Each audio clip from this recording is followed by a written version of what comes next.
ابھی عیسیٰ نے اپنے حواریوں سے کہا کہ میرے بعد ایک نبی آئیں گے، ان کا نام احمد ہوگا۔ اب سمجھ میں آیا کہ رسول اسلام کی والدہ نے نام احمد کیوں رکھا تھا؟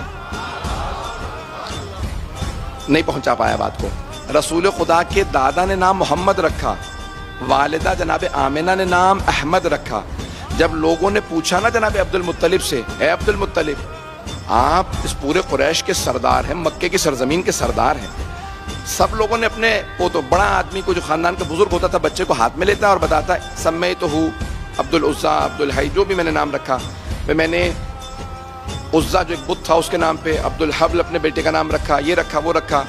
تو اسی دن جس دن سب نے اعلان کرنا تھا تو جناب عبد المطلب نے، رسول خدا کے دادا نے، اپنے ہاتھوں پہ رسول خدا کو اٹھایا اور کہا سمیتہو محمد، میں نے اپنے اس پوتے کا نام محمد رکھا۔ تو سب لوگوں نے سننے کے بعد کہا اے عبد المطلب، ہم نے آج تک کسی بچے کا نام محمد نہیں سنا، عربی زبان کا لفظ ہے اور سب جانتے تھے، تو آپ سے پوچھا کہ آپ نے بیٹے کا نام، اپنے پوتے کا نام محمد کیوں رکھا؟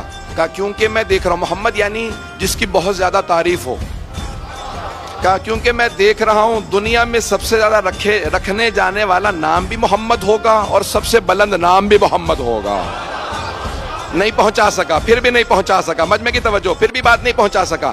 جناب عبد المطلب نے اس زمانے کے جتنے بھی کافر و مشرک تھے ان سے کہا میں اس پوتے کو دیکھ کے یہ بتا سکتا ہوں اس کا نام سب سے زیادہ رکھا جائے گا اور سب سے بلند اس کا نام ہوگا۔ ابھی قرآن نہیں آیا، قرآن نے بتایا وَرَفَعْنَا لَكَ ذِكْرَكَ، ہم نے آپ کے ذکر کو بہت بلند بنایا ہے۔ جناب عبد المطلب جناب سرور کائنات کی ولادت پہ بتا رہے ہیں کہ یہ نام بہت بلند ہوگا، اس لیے میں نے پوتے کا نام محمد رکھا۔ لوگ کہتے ہیں محمد کے پاس علم غیب نہیں تھا،